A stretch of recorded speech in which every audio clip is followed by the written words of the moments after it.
नमस्कार। मैं डॉक्टर दिलीप कुमार, विद्या भवन महिला कॉलेज सिवान से।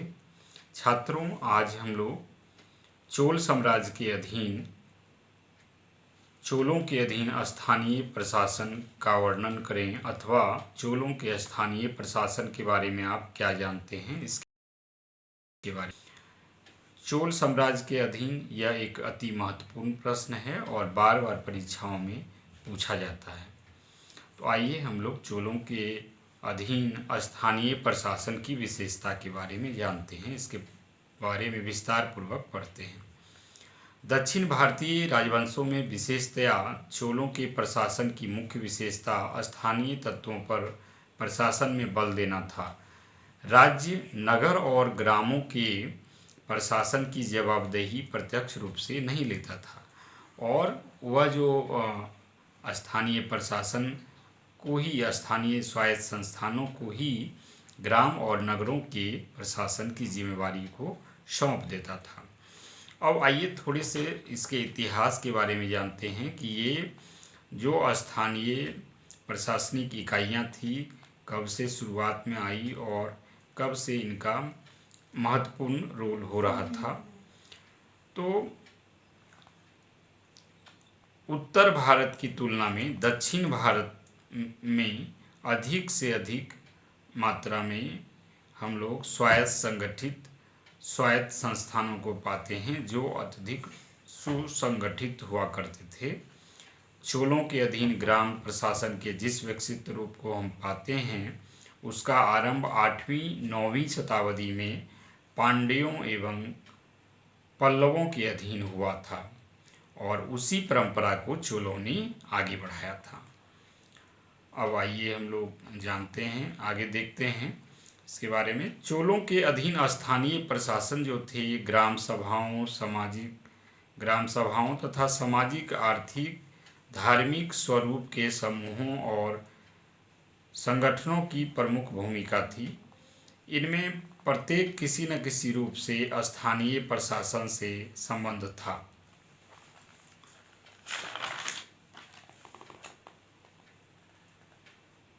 कई समूह होते थे और संगठन होते थे जिसे विशेष कार्य से संबद्ध रहते थे, जैसे मंदिर विशेष का प्रबंध या व्यापार या उद्योग की देखभाल इत्यादि। समूह या संगठन के सदस्य जो होते हैं वो सभा के सदस्य भी होते थे। अब आइए हम इसके समूह के बारे में, के गठन के बारे में जानते हैं। तो समूहों का गठन विशेष उद्देश्य की पूर्ति के लिए किया जाता था। आर्थिक कार्यों अथवा व्यापारों से संबंध समूहों को वॉलेंज यार और मणिग्रामम का उल्लेख चोल के अभिलेखों में मिलता है। और कुछ समूह का गठन धार्मिक कार्यों के लिए भी किया जाता था। तो ऐसे ही धार्मिक कार्यों को करने के लिए एक संगठन बनाया गया था, समूह बनाया गया था। उसको मूल परुदियार के नाम से जाना जाता था और यह जो समूह था वो मंदिरों के कार्यों का प्रबंधन वो करता था, उसको देखता था। इसके अलावा प्रत्येक ग्राम और नगर को विभिन्न हिस्सों में विभक्त किया जाता था और उनकी व्यवस्था के लिए विभिन्न समूहों का गठन किया गया था। और ऐसे ही कई समूह के गठन का प्रमाण पता चलता है, जैसे बढ़ई, सुनार, लोहार, धोबी इत्यादि से जुड़े हुए संगठन। सामाजिक और आर्थिक जीवन में इनका अत्यधिक महत्वपूर्ण था और समूहों में जो है आपसी भेदभाव या जो वातावरण, तनावपूर्ण वातावरण नहीं था, बल्कि अलग अलग समूहों में, समितियों में सौहार्दपूर्ण वातावरण हुआ करता था। राज्य इन समूहों के आंतरिक मामलों में हस्तक्षेप भी नहीं दिया करता था। अब आगे हम लोग देखते हैं कि इस ग्राम सभाएं में जो ग्राम सभाएं थी उनमें उनकी क्या विशिष्ट भूमिका होती थी। तो चोल अभिलेखों में हम लोगों को 2 प्रकार की ग्राम सभाओं का उल्लेख मिलता है। पहला जो उल्लेख मिलता है वह ऊर का है। और ऊर जो है सर्वसाधारण की सभा थी। यह समूह बड़ी संस्था थी और ग्रामों के अतिरिक्त नगरों में भी इनका उल्लेख मिलता है। ऊर के गठन के संबंध में विशेष और स्पष्ट जानकारी नहीं मिलती है, लेकिन ऐसा प्रतीत होता है कि गांव के प्रत्येक रहने वाले व्यक्ति इनमें सदस्य होते थे और वे सभी ऊर की कार्रवाइयों में भाग लेते थे। बस्ती के जो प्राचीन बस्ती होते थे, निवासी होते थे, वो ऊर में रहते थे। इसके अलावा कभी कभी एक ही गांव में हमें दो ऊर के अस्तित्व का भी प्रमाण मिलता है। तो जैसे 1227 ईस्वी में और 1245 ईस्वी में दो अभिलेखों में एक ही गांव में दो ऊर का उल्लेख किया गया है। एक अभिलेख में सतमंगलम गांव के दूर दो ऊर होने का उल्लेख किया गया है। इस प्रकार से हम देखते हैं कि ऊर जो है एक गांव में, कई गांवों में दो दो भी ऊर होते थे और यह सर्वसाधारण की संस्था थी और इनकी जो ये संख्या थी, इसमें लोगों की ज़्यादा संख्या होती थी। अब आइए दूसरे जो सभाएं थी, ग्राम सभाएं थी, उनके बारे में जानते हैं। तो वो सभा के नाम से जानी जाती थी। ऊर की अपेक्षा सभा जो थी वह संस्था अधिक संगठित प्रतीत होती है। कुछ सभाओं में कार्यकारिणी परिषद का उल्लेख भी मिलता है, परंतु अधिकांश सभाएं जो थी वरीयम या समिति और इसके सदस्य जो थे, वरीयम जो था, कार्यकारिणी का उल्लेख मिलता है। और परंतु अधिकांश सभाएं जो अधिकांशतः होती थी उनमें वरीयम होता था, वरीयम बनाया गया था। और वरीयम और इसके जो सदस्य होते थे उनको वरियार कहा जाता था, जिनके द्वारा ये सभा जो है संचालित होती थी। और ये सभा जो थी विभिन्न समितियों को भी गठित करती थी विशेष कार्यों के लिए, जैसे मंदिरों को दिए गए देवदान भूमि की देखभाल करने हेतु। इसी प्रकार से कई समिति का भी गठन का पता चलता है। उत्तर मेरूर सभा के गठन को देखकर वरीयम के गठन और इसके कार्यों का पता चलता है। जैसे इस सभा में गांव के एक तालाब के प्रबंधन के लिए तालाब समिति की नियुक्ति की गई थी। तो इस प्रकार से हम देखते हैं कि सभा में किस प्रकार से ये अलग अलग जो है समूह कार्य के लिए अलग अलग प्रकार की समिति बनाई गई थी। अब आइए हम लोग देखते हैं कि इसमें सदस्यों का जो निर्वाचन होता था वह कैसे होता था। तो इसमें सदस्यों का निर्वाचन जो होता था वो लॉटरी की व्यवस्था का उसमें पालन किया जाता था और सिर्फ वैसे ही व्यक्ति मनोनयन हो सकते थे जो विभिन्न कुटुंब से द्वारा निर्धारित नियमों के अनुसार होते थे।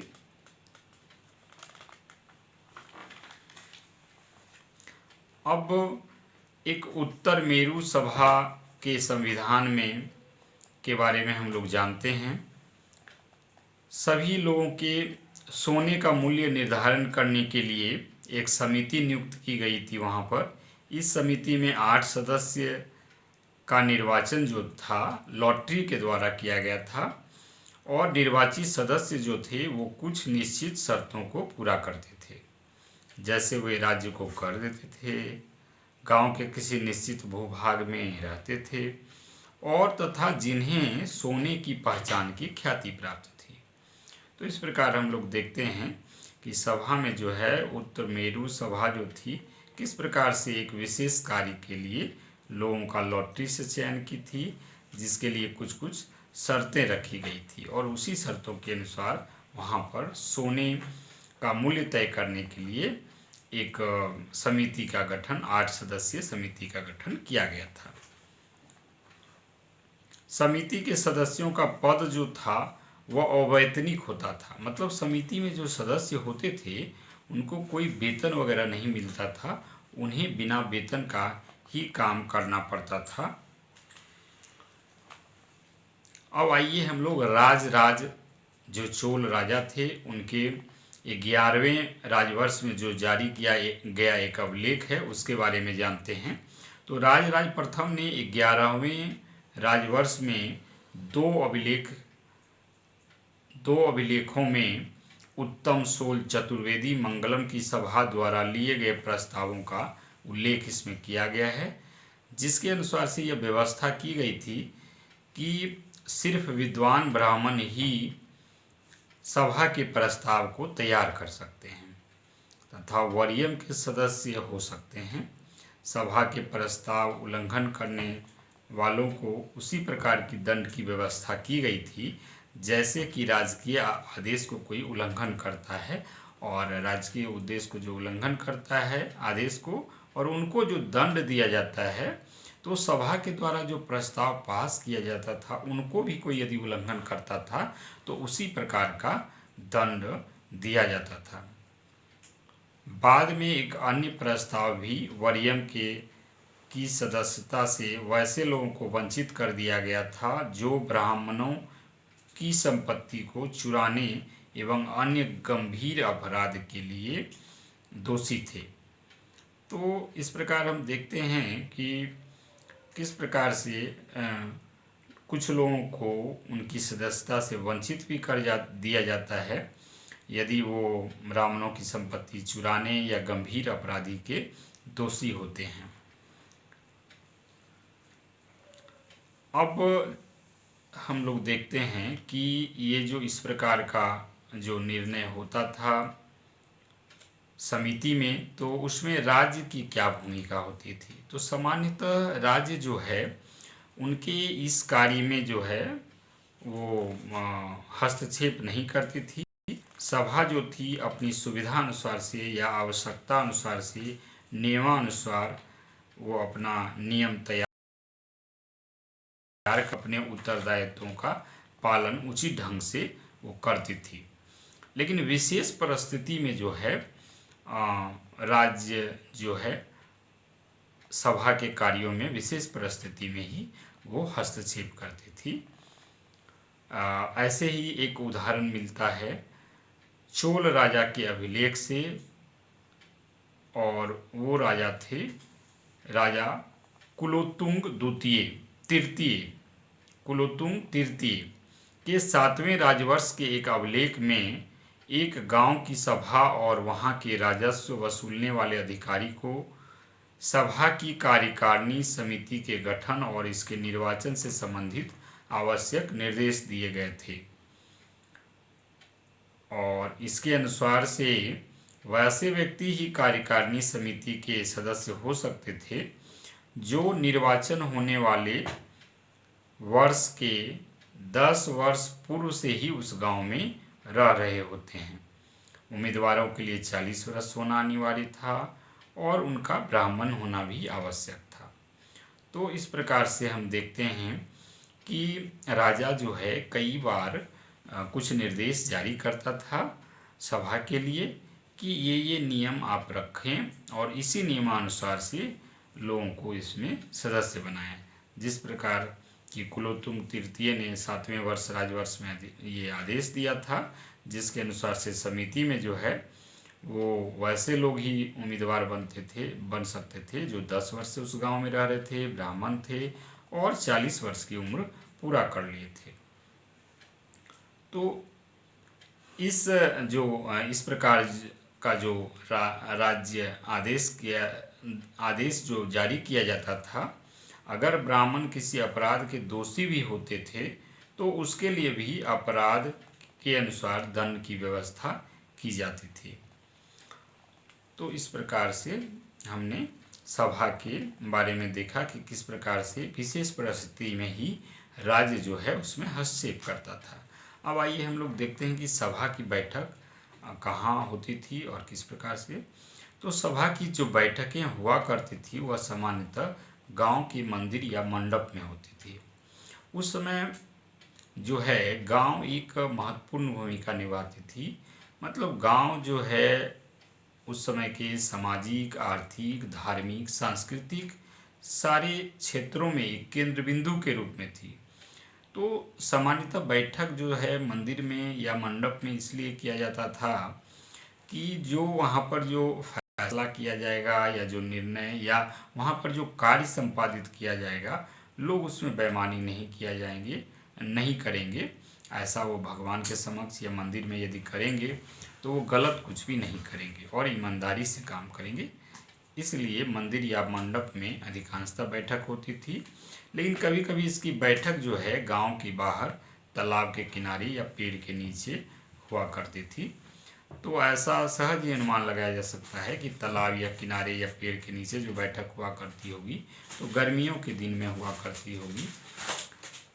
सामान्यतः सभा की बैठक जो है उसकी सूचना जो है नगाड़ा पीट के या सीटी बजाकर इस प्रकार से दी जाती थी। यानी जो समिति की जो बैठक, सभा की जो बैठक होती थी, उसके पहले जो है उनके सदस्य जो है और आम लोगों को जो सूचना दी जाती थी वो ढोल नगाड़ा बजा के और सीटी बजा के इस प्रकार से दी जाती थी, ताकि ससमय वहाँ उसके सदस्य जो हैं और उससे संबंधित लोग जो हैं वहाँ पर पहुँच के उस सभा की बैठक में भाग ले सकें।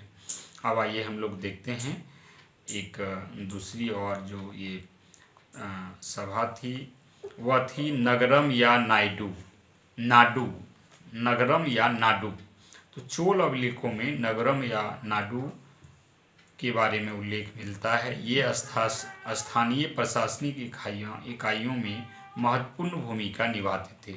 नगरम, जहाँ नगरम के बारे में हम लोग देखते हैं, नगरम जो था वह व्यापारियों की सभा थी और महत्वपूर्ण व्यापारिक जो केंद्र होते थे वहाँ पर नगरम का गठन किया गया था स्थानीय सभा के रूप में, और वो व्यावसायिक कार्यों में जो है उसमें नियम बनाने वगैरह में ये नगरम जो है महत्वपूर्ण भूमिका निभाती थी। अब आइए देखते हैं नाडू के बारे में। तो नाडू जो था वह एक प्रशासनिक इकाई थी। नाडू जो थी वो प्रशासनिक इकाई थी और यह जो थी नाडू मुख्यतः भू राजस्व व्यवस्था से संबंधित थी। इस क्षेत्र विशेष के सभी ग्रामों एवं नगरों की सभाओं के प्रतिनिधियों को स्थान इसमें दिया गया था। तो इस प्रकार से हम लोग देखते हैं नगरम जो है व्यापारिक कार्यों के लिए वो सभा बनी हुई थी और नाडू जो है वो भू राजस्व से संबंधित और क्षेत्र विशेष के ग्रामों एवं नगरों के सभाओं के प्रतिनिधियों को जो है इसमें स्थान दिया गया था। अब हम लोग देखते हैं स्थानीय संस्था जो थी जिनकी महत्वपूर्ण भूमिका होती थी सभी कार्यों में, तो इनकी सामान्य कार्यप्रणाली क्या थी। तो चोलकालीन जो स्थानीय स्वायत्त प्रशासनिक संस्थान थी वह बैठक में उपस्थित सभी सदस्यों को बैठक में उपस्थित में भाग लेना वांछनीय था। सभा की बैठक में कोरम का होना आवश्यक नहीं था। बैठक में जो थे आवश्यक तथा महत्वपूर्ण विषयों पर चर्चा होती थी। कोई भी विषय पर जो है सर्वसम्मति से निर्णय लिया जाता था और विवादास्पद मामलों अथवा सामान्य मामलों में भी मतदान की व्यवस्था नहीं थी। कभी कभी जो है सभा में गतिरोध को रोकने के लिए भी नियम बनाए जाते हैं। कभी कभी सभा में जो है गतिरोध वगैरह हो जाते थे, कुछ गड़बड़ी हो जाती थी या उसमें जो बैठकों में बाधा आ जाती थी, तो इसको रोकने के लिए भी नियम कानून बनाए जाते थे। इसके अलावा सामान्य हित के जो मामले थे जिससे सभी को का हित सध सकता था, वैसे मामले में जो है क्या किया जाता था कि सभी से सहयोग बनाकर सहमति का रुख अपनाकर उन मामलों में फैसला लिया जाता था। जैसे कि प्रथम के शासनकाल में 2 गांवों की सभाओं ने एक साथ मिलकर काम करने का निर्णय लिया था। तो इस प्रकार से हम देखते हैं कि इन संस्थाओं के माध्यम से क्षेत्र विशेष प्रत्येक व्यक्ति को अपनी अभिरुचि और योग्यता के अनुसार से स्थानीय शासन में सहभागी होने का अवसर मिलता था। अब आइए हम लोग देखते हैं कि इन सभाओं का जो है प्रशासनिक क्या क्या स्वायत्तता इनको मिली हुई थी। तो चोल स्थानीय प्रशासन की सबसे बड़ी विशेषता जो थी कि ग्रामों को पर्याप्त मात्रा में प्रशासनिक स्वायत्तता मिली हुई थी, यानी प्रशासनिक स्वायत्तता यानी छूट मिली हुई थी, अपने हिसाब से वो नीति निर्धारण कर सकते थे। ग्राम सभा जो थी स्थानीय आवश्यकताओं के लिए कर भी लगा सकती थी और तथा कर लगाने और कर से मुक्ति का भी अधिकार उनको था। अर्थात इस प्रकार हम देखते हैं कि जैसे ग्राम सभा जो है वो कर भी लगा सकती थी और किसी चीज़ को कर से मुक्त भी कर सकती थी, ये उनके अधिकार में था। इसके अलावा हम लोग एक अभिलेख से देखते हैं कि चोल राजा राजकेसरी द्वितीय के राजवर्ष में जो है नलूर की ग्राम सभा ने स्थानीय दुकानों से प्राप्त होने वाली आय को कर्ज के सूद के बदले में स्थानीय मंदिर को अस्थायी तौर पर देने की व्यवस्था की गई थी। तो इस प्रकार से हम देखते हैं कि चोल राजा के समय, राजकेसरी के समय में था, क्या किया गया था कि जो एक व्यक्ति को सूद जो दिया गया था उससे जो सूद प्राप्त होता था उस आय को नहीं लेकर उसको जमा नहीं कर एक स्थानीय मंदिर से उसको जोड़ दिया गया था और वहाँ पर वो अस्थायी तौर पर उस सूद को दे दिया करते थे, जिससे उस मंदिर का देखभाल होता था अथवा वहाँ पर जो है उस धन से कार्य होता था।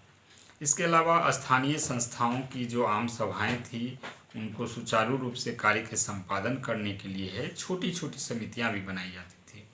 तो ये स्थानीय स्वायत्त संस्थानें जो थी अपने कार्य को सुचारू रूप से चलाने के लिए छोटी छोटी समितियां भी बनाती थी, लेकिन इस समिति में जो लोग होते थे उनको वेतन वगैरह नहीं मिलता था, मतलब अवैतनिक उनका पद होता था और स्वेच्छा से लोग उसमें जुड़कर उस समिति में जुड़कर और कार्य वो संपादन करते थे। अब हम लोग देखते हैं आगे, तो सभा में कुछ ऐसे भी देखने को मिलता है कि मंदिर में कई मंदिर जो थे उसमें रामायण, महाभारत, पुराण इत्यादि का जो पाठ किया जाता था, तो जो लोग पाठ करते थे उनको भू राजस्व मुक्त जो है भूमि दी जाती थी, यानी राजस्व मुक्त भूमि दी जाती थी। उनको जो भूमि दी जाती थी, जो मंदिर में महाभारत, रामायण ये सब इस तरह के जो धार्मिक पाठ करते थे उनको कर नहीं देना पड़ता था भूमि का, और उनको भूमि कर मुक्त रहती थी उनके लिए, जो ऐसा सेवा मंदिरों में दिया करते थे। इस प्रकार से ही सार्वजनिक भूमि से जो होने वाला आय था मंदिरों को दी जाती थी, और सार्वजनिक भूमि से जो मंदिर में सार्वजनिक भूमि जो थी उससे जो आय होता था, इनकम जो होता था, वो मंदिर को दिया जाता था। और मंदिर में जो है विभिन्न प्रकार के सांस्कृतिक जो कार्यक्रम होते थे, जैसे नृत्य, गान, और कभी कभी वहाँ पर नाटक वगैरह भी खेला जाता था, अभिनय भी किया जाता था, उन सभी को प्रोत्साहन भी किया जाता था इन जो धन जो दिया जाता था मंदिरों को उससे। तो इस प्रकार से सांस्कृतिक कार्य को बढ़ावा देने के लिए भी मंदिरों को सार्वजनिक भूमि से जो इनकम होता था वह धन देकर किया जाता था।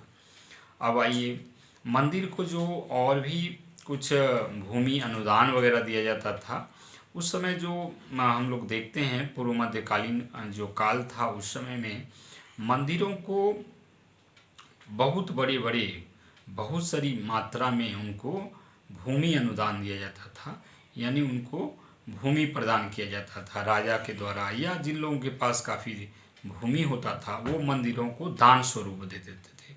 तो भूमि जो अनुदान में दिया जाता था उससे जो इनकम होती थी, उससे जो खेती बाड़ी किया जाता था, या भूमि को जो पट्टे पर लगाया जाता था, उससे अधिक मात्रा में मंदिरों को जो है आय होती थी। उस मंदिर से उस आय जो होती थी उससे मंदिर जो क्या करती थी, वह शिक्षा का भी कार्य करती थी, शिक्षा का प्रचार प्रसार करवाती थी, अस्पताल की भी व्यवस्था करवाती थी, और इस सांस्कृतिक कार्यों का भी आयोजन करवाती थी। तो इस प्रकार से देखते हैं कि मंदिरों को भूमि अनुदान में से प्राप्त आय का भी मंदिर के द्वारा शिक्षा के प्रचार और अस्पताल की व्यवस्था के लिए भी किया जाता था।